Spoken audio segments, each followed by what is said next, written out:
नमस्कार। शादी का मतलब सिर्फ एक नया रिश्ता ही नहीं होता। इसके साथ आती हैं नई जिम्मेदारियां और हाँ, कुछ कानूनी अधिकार भी। पर सवाल यह है कि भारत में एक पत्नी के कानूनी अधिकार आखिर हैं क्या? ये एक ऐसी बात है जिसके बारे में सबको पता होना चाहिए। तो आज चलिए इन्हीं जरूरी अधिकारों को एकदम आसान भाषा में समझते हैं।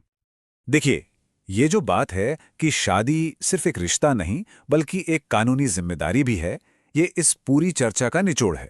इसका मतलब सीधा सा है कि शादी के साथ कुछ ड्यूटीज और राइट्स दोनों आते हैं और हमारा कानून इन्हीं राइट्स को प्रोटेक्ट करता है। तो चलिए देखते हैं कैसे। अच्छा, तो सबसे पहले और सबसे बेसिक राइट्स में से एक है मेंटेनेंस, यानी भरण पोषण का अधिकार। आप कह सकते हैं कि यह किसी भी पत्नी की फाइनेंशियल सिक्योरिटी की नींव है, ताकि किसी भी हाल में कोई आर्थिक रूप से बेसहारा महसूस ना करे। लेकिन सोचिए, क्या हो अगर पति फाइनेंशियल सपोर्ट ना दे या फिर अपनी पत्नी को छोड़ दे? क्या ऐसी सिचुएशन में कानून कोई मदद करता है? सवाल तो यही है। जी हां, बिल्कुल। कानून में इसका एकदम साफ साफ प्रोविजन है।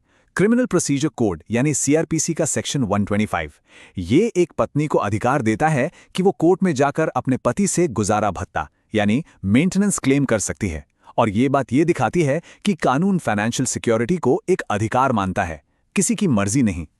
तो फाइनेंशियल सिक्योरिटी के बाद अब बात करते हैं सिर पर छत की सुरक्षा की। ये है रहने का अधिकार यानी राइट टू रेजिडेंस, जो उतना ही जरूरी है जितना कि फाइनेंशियल सपोर्ट। एक सवाल जो अक्सर लोगों के मन में आता है कि क्या एक पत्नी को कानूनी तौर पर अपने पति के घर में, मतलब अपने ससुराल में रहने का हक है? इसका जवाब एकदम साफ है, हाँ। Protection of women from domestic violence act 2005 एक पत्नी को मैरिटल होम यानी वैवाहिक घर में रहने का पूरा अधिकार देता है।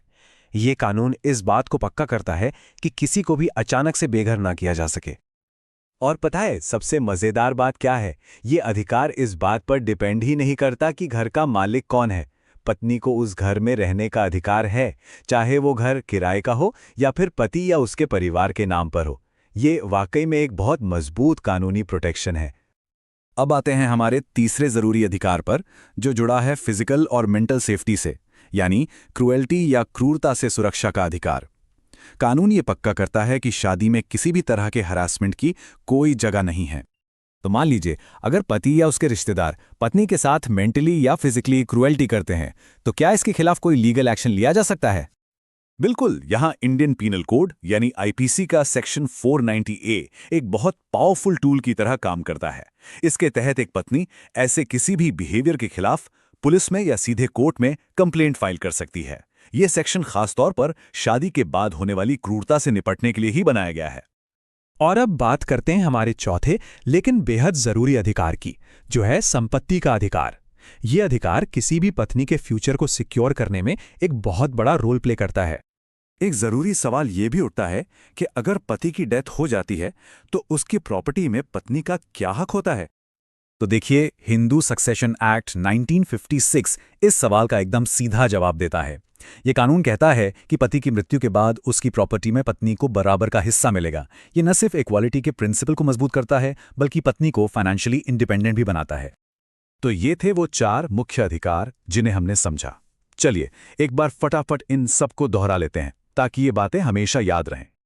तो याद रखें, मेंटेनेंस के लिए सीआरपीसी का सेक्शन 125, रहने के अधिकार के लिए डोमेस्टिक वायलेंस एक्ट 2005, क्रुएलिटी से प्रोटेक्शन के लिए आईपीसी का सेक्शन 498A और प्रॉपर्टी में हक के लिए हिंदू सक्सेशन एक्ट 1956।